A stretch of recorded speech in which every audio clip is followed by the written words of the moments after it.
Bueno, como siempre, yo voy a hacer las preguntas y voy a ser de traductor también, así que vamos entonces con esta entrevista. Natalie, as always, I will ask you and then I'll be translating.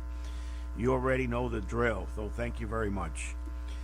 I No must problem. say that it took many of us by surprise your announcement today that you are leaving the oversight board effective April 1st. And I read your statement, and but still, it was very surprising, the announcement. As a matter of fact, with all respect, I find it a little bit abrupt, because kind of didn't expect it. No me esperaba esta renuncia. Go ahead. Uh, well, I'm sorry you thought it was abrupt, Kike. Yeah. Look, all I can tell you is that there is no perfect time. I thought this was the best time. We reached a landmark in our work. We reached a milestone, and I think that this is a good time for a transition. We've accomplished a great deal of what we set out to do. There is more to be done, but this is a good moment in time for us, for me, for the board, to make this transition. Ok. Yo le digo a Natalie con todo el respeto que me sorprendió mucho su partida, su anuncio, y que lo encontré como un poquito abrupto, pero abrupto por la sorpresa. Y ella me dice, pues lamento mucho que tú lo hayas visto como abrupto, pero nunca hay un momento perfecto para este tipo de anuncio, lo cual es verdad, by the way. Ella entiende, ella dice, pues hemos tenido muchos logros, y entiendo pues que ahora tanto para la Junta como para mí pues es un momento perfecto para yo irme.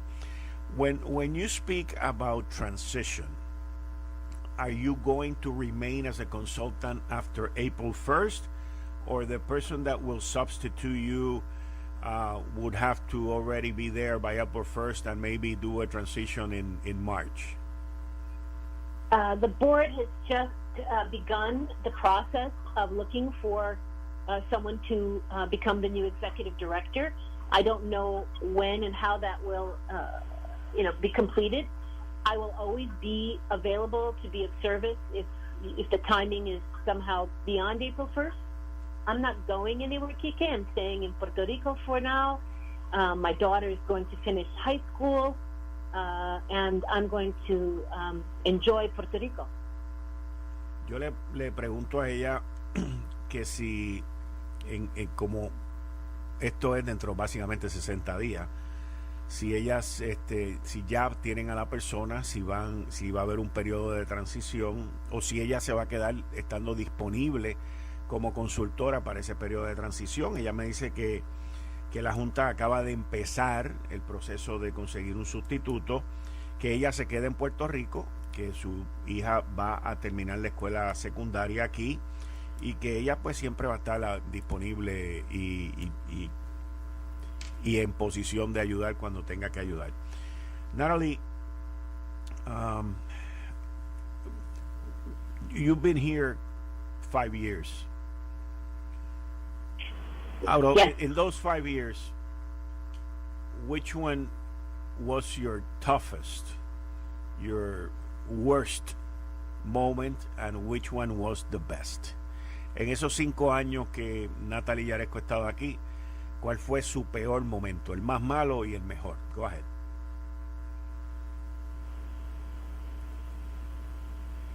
You know, the interesting thing is all 5 years have been very challenging. Not one year has been easy, but I can't say that any year was bad. I love my work. I loved doing the work that I was asked to do. I loved solving problems, 1, 2, 3, 4 at a time. And, I can't say that there was a bad year and a good year. I can say that the hurricanes, the earthquakes, the pandemic were horrible. They're horrendous. But I can't say those were bad years, because at the same time during that period, I saw and experienced the strength of the people of Puerto Rico, the resilience of the people of Puerto Rico. And so I can't say any of the years are bad years, none.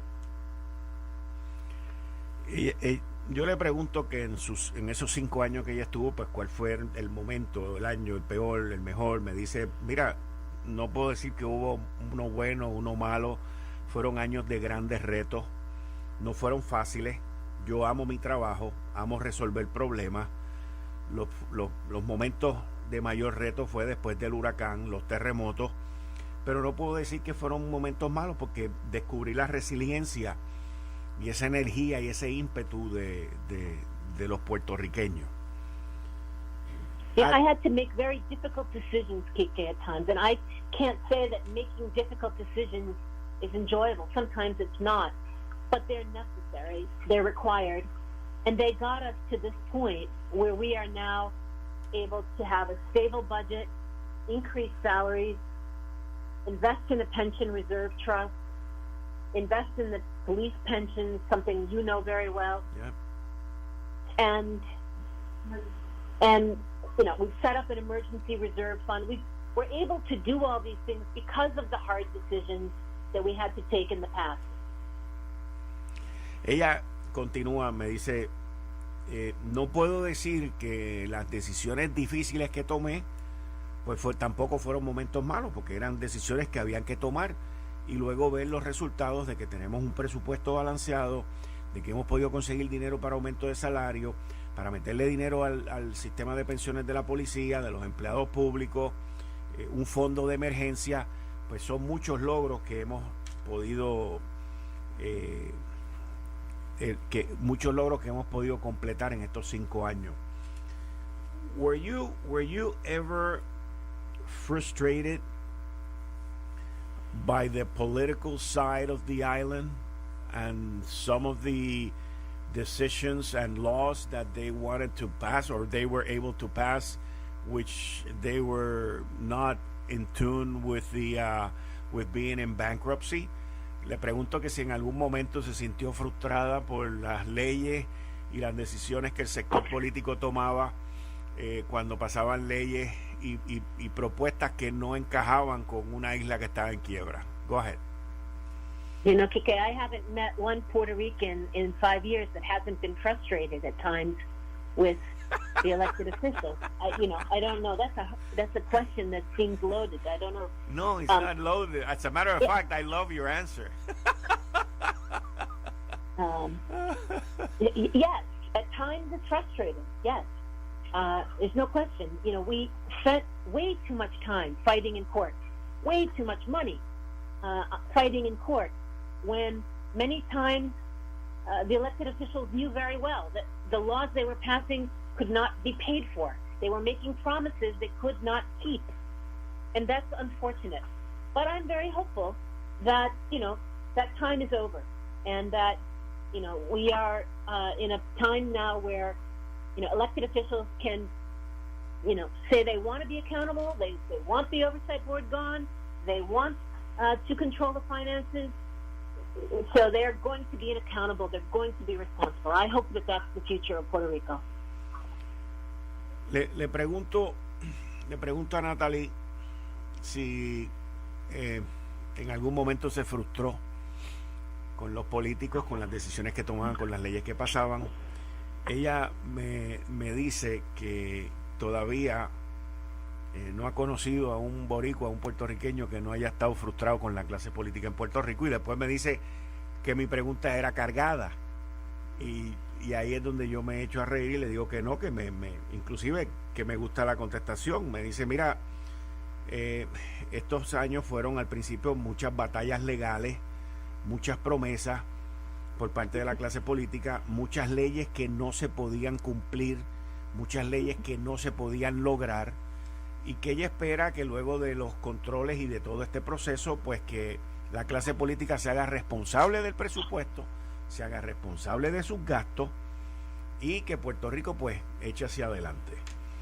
I have to remind everyone, the only reason Promesa was adopted and the only reason La Junta is here is because of financial mismanagement in the past. If everything was okay, none of this would exist. And so, you know, it hopefully will end. Hopefully there's lessons learned. But it was the case, and it has to, you know, it had to be dealt with. Tengo que recordarle a la radio audiencia que la razón por la cual la Junta está aquí, la razón por la cual estamos en este proceso fue por la mala gerencia, por los malos manejos presupuestarios, y pues ella espera que luego de este proceso eso termine y Puerto Rico tome una ruta distinta. I want to go now into the plan of adjustment and much of the information that is out there. Were the pensions for all the teachers who are working today, were they cut? ¿Fueron las pensiones de los maestros recortadas en el plan de ajuste? Go ahead. No, the pensions, monthly benefits have not been cut for anyone. For anyone? But yes, for anyone. But yes, the accrual of future pensions were frozen for teachers. They were frozen now, just like the pension for all the ERS pensioners was frozen in 2013.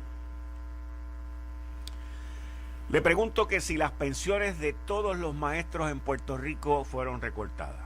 Ella me dice que no, que ningún beneficio fue recortado. Ahora, eso sí, que las pensiones son congeladas, como fueron congeladas en el 2013 de todos los empleados públicos.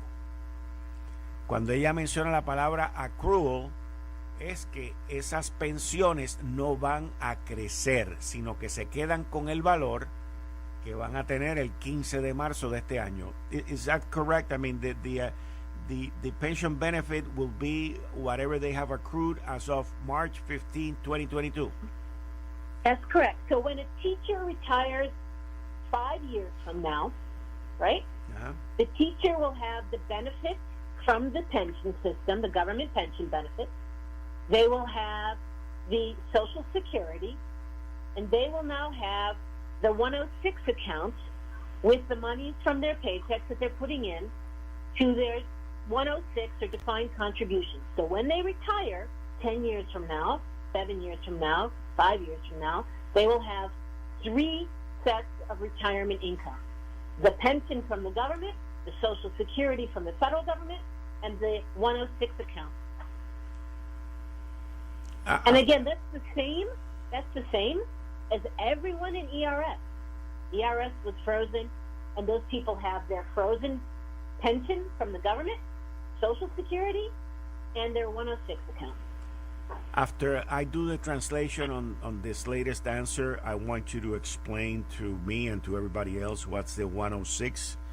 Is it like a 401k or something like that? But not now. Let me do the translation. The answer is first. yes. Okay. The answer is yes.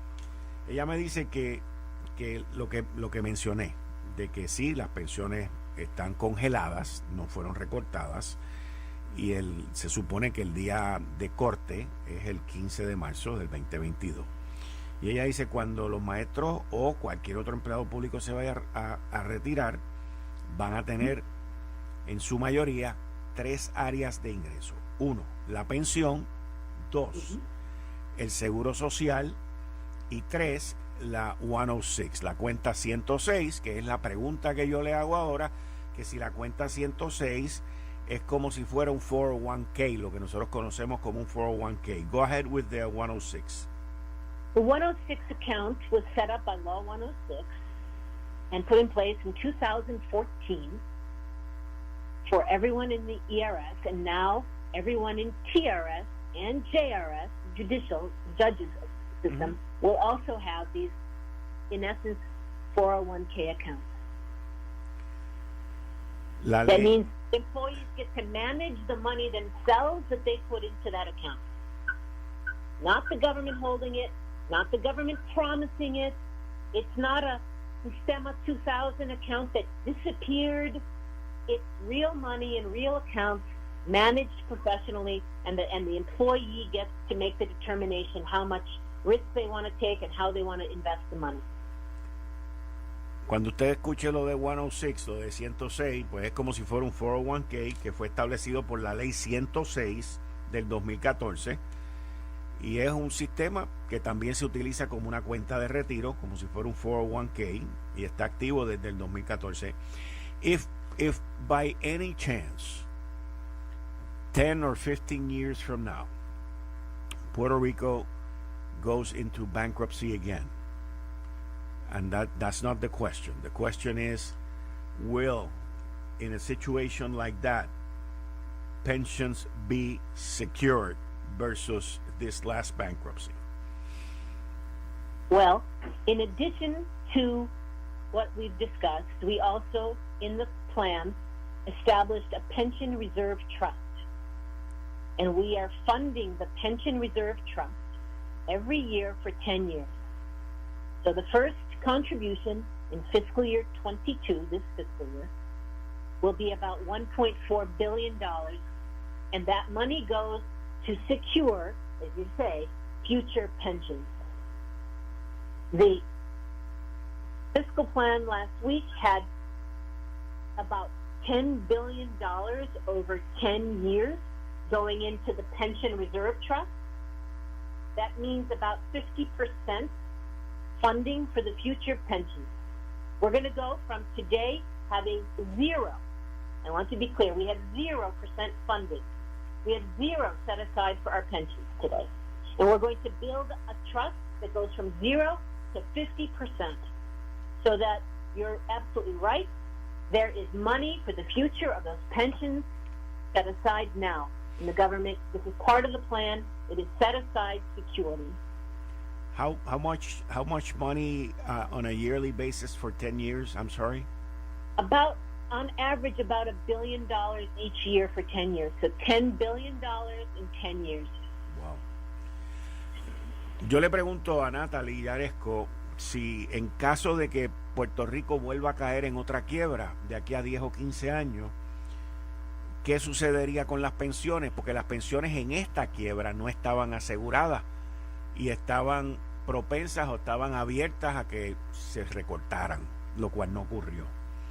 Y ella me dice que las pensiones, se estableció una reserva para las pensiones en las cuales el gobierno de Puerto Rico va a estar abonando aproximadamente $1,000 millones al año para esa reserva de las pensiones, que en un periodo de 10 años terminará teniendo $10,000 millones de un fondo de pensiones que cuando ella entró me dijo lo cogieron en cero y lo van a llevar a un 50%. When you mean from 0 to 50%, it means that 50% would be that there's going to be 50% of the money that is going to be owed? No, it means that there's going to be 50% of the money already set aside. Okay. The rest will get paid through PAYGO, just as we pay now. But I think the key thing people keep forgetting is there's no money in the pension funds now. Yeah. No money in ERS, no money in TRS, no money in JRS. So, there is no pension funds. So we either pay PAYGO now, right? We pay as you go. Uh-huh. Or we now set aside new money. We're doing it now for the future. And so that's what that pension reserve trust is. Putting aside money now, so never again do the retirees have to wonder, is there enough money in the budget 20 years from now to pay their pensions? Okay. In terms of, and I would leave it up to you if you want to answer this one, but during the first year that you were dealing with government and dealing with all the areas, mainly with the fiscal plan, but you dealt with everything, did you encounter any transactions or situations that they were clearly a corruption act? PK, we are not a law enforcement agency, and if there was ever any concern, The concern was turned over to the law enforcement agencies. Okay. So it's not in the mandate, it's not in my power, it's not my responsibility. I don't have the expertise to do the job of the FBI. The FBI needs to do the job of the FBI. Did you ever refer any transactions to the FBI? I prefer not to answer that question, but that probably gives the answer in and of itself. Okay, no problem. What's going to happen with the plan of adjustment? And this is for closing because I know you have other engagements. But what's going to happen with the plan of adjustment, or now the next process that the board is going to get into with the electric company, with PREPA? So yeah, you're absolutely right. We have two entities left in bankruptcy: PREPA and Carretera, HTA. And I think we will be filing a plan of adjustment for Carretera within the next 2 months. We had already reached agreement with the bondholders, so that is something that can move relatively quickly. And then with PREPA, we have reached an agreement with bondholders. We need to see if the legislature will pass some necessary legislation. If not, we need to try and renegotiate with the bondholders if they are willing. But for a plan of adjustment for PREPA, we need to deal with bondholders, with fuel line lenders, with unsecured creditors, and with another insolvent, underfunded pension system, the PREPA ERS. So again, PREPA is a little more complicated because we have different creditor groups and we have an insolvent pension system to deal with. In PREPA? Sí. With an obligation of how much? I think it's about 5, maybe. I don't know the number off the top of my head. The number that I have heard is about $5 billion. Yeah, I think it's around $5 billion. I have to be honest with you, we haven't had up-to-date numbers from PREPA ERS in a while. So, to be accurate, you need to have data. And PREPA ERS needs to start sharing some data with us in order for us to have a better, accurate picture of what's there. Natalie, I want to thank you for everything that you have done. And I know you had your good times and your rough times, but I think that your personality and your knowledge, and mainly your dedication during this past 5 years, have helped Puerto Rico to get out of this big hole created by a bunch of people who are out there having a great life. But at least from my point of view and from the work that we did together with the police, I want to thank you once again. And now that I'm being able to do it personally, thank you very much for everything that you have done. Puerto Rico is in great debt with you. Thank you so much. I'm always going to be a champion for Puerto Rico, and I will always be supportive of Puerto Rico in every forum, no matter where I am. And I am very grateful for you, Kike, and for your radio show. I thank you very much. Thank you very much, Natalie. Take care. Bye. Y ustedes escucharon a Natalie Jaresko. La última pregunta tuvo que ver con PREPA y quedan 2 procesos de quiebra todavía, el de carretera y el de la Autoridad de Energía Eléctrica. Obviamente el de la Autoridad de Energía Eléctrica, esto lo digo yo, es el más difícil.